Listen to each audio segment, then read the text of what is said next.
मिले हो तुम हमको बड़े नसीबों से, चुराया है हमने किस्मत की लकीरों से।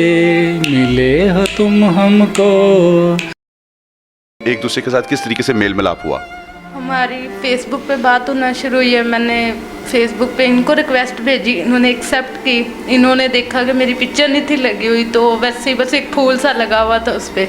जब मैंने इनको भेजी तो इन्होंने एक्सेप्ट की। इनसे मैंने हेलो हाय हुई, तो बात थोड़ी सी, इन्होंने पूछा कौन, मैंने ऐसे बताया।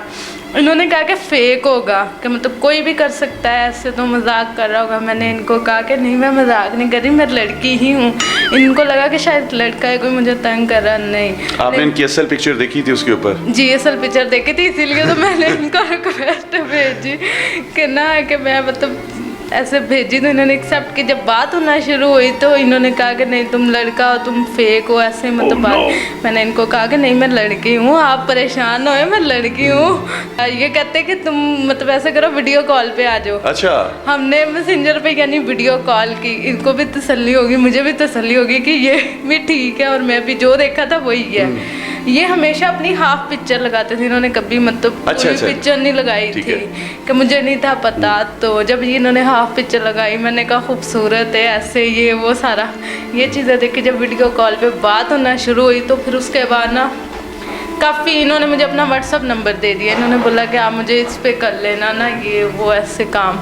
तो व्हाट्सएप पे बात होना शुरू हो गई। फ़ोन अभी इन्होंने बताया नहीं था आपको अपने बारे में? सही नहीं, अभी कुछ नहीं बताया था। इन्होंने बस ऐसे व्हाट्सएप नंबर दिया। मैंने यानी कि आपको अपनी मोहब्बत में गिरफ्तार करते जा रहे थे? करते ही जा रहे थे। इतना हो गया कि 1 महीना गुजरा, तो मैंने मतलब अपने घर वालों को थोड़ा बताया कि मैं मतलब ऐसे करती हूँ, तो मैंने उससे शादी करनी है। मैंने इसको प्रपोजल भेजा, मैंने कहा मैं आपसे शादी करना चाहती हूँ। उतनी देर तक इनको नहीं पता था कि मुझे शादी का प्रपोज करने जा रही है? नहीं, इनको नहीं पता था। इनको भी होगा कि बस टाइम पास है, बात कर रही है, छोड़ देगी जब ये मेरे बारे में मतलब सुनेगी, ये नहीं करेगी। इन्होंने फिर कहा कि मैं मतलब आपको ना अपने बारे में कोई बात बताना चाहता हूँ। मैंने कहा बताए। इन्होंने कहा कि मैं मतलब ऐसे हूँ, तो मैं कैसे करोगे तुम? मैंने कहा आप मुझे अपनी पिक्चर दें, पूरी मतलब पिक्चर दिखाई। इन्होंने मतलब काफ़ी ज़्यादा करके फिर इन्होंने पिक्चर मुझे सेंड की। जब देखा ना तो एक दफ़ा तो शौक लगा, झटका सा लगा कि ये क्या था, क्या सोचा, क्या हो गया। तो लेकिन फिर मैंने इनसे 3 दिन बात नहीं की, छोड़ दिया इनको। मैंने कहा नहीं अपनी बात करनी। फिर जब 3 दिन बात नहीं की, उसके बाद फिर मैंने इनको मतलब खुद कॉल की। मैंने इनको कहा कि आप जो भी हैं, जिस तरह भी हैं, मुझे हर तरह कबूल है। मैं शादी करूँगी तो आपसे ही करूँगी, आप इस चीज़ की फिक्र ना करें। फिर इन्होंने कहा कि घर वाले, मैंने कहा घर वाले भी शायद मान ही जाए, आप उनकी फिक्र ना छोड़े, मैं मानी हूँ, यही काफ़ी है आपके लिए। इनका आना मेरी ज़िंदगी में ऐसा हुआ कि मैं बहुत खुश, मेरे तो दिल में वैसे ही लड्डू फूट रहे थे कि यार ये वाकई लड़की है, मुझसे शादी करना चाहती है, कि कुछ समझ नहीं आ रहा था। लेकिन ये है कि इन्होंने ऐसा मुझे प्यार किया कि हमारी हीर रांझा की कहानी सेट हो गई। बिल्कुल, सबसे पहले तो यही बात थी कि ये खूबसूरत है, हाथ से ना जाए, बस बाकी बात है बात। जी बिल्कुल, इन्होंने मुझे ऐसे तो नहीं पसंद कर लिया, जारी बात है मैं खूबसूरत था तो इन्होंने मुझे पटा लिया है।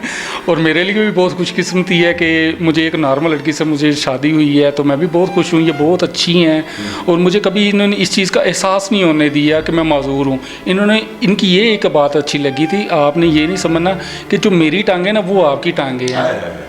बिल्कुल, हम जहाँ भी कहीं जाते हैं ना, कोई सौदा लेने, कोई यही जाती हैं। इन्होंने कभी मुझे महसूस नहीं होने दिया, कभी चलने फिरने नहीं दिया। इन्होंने समझे कि मुझे हाथों पे उठा के रखा है। पाकिस्तानी अवाम से या हुकूमत पाकिस्तान से आप इनकी टांगों के हवाले से कोई अपील करना चाहेंगी?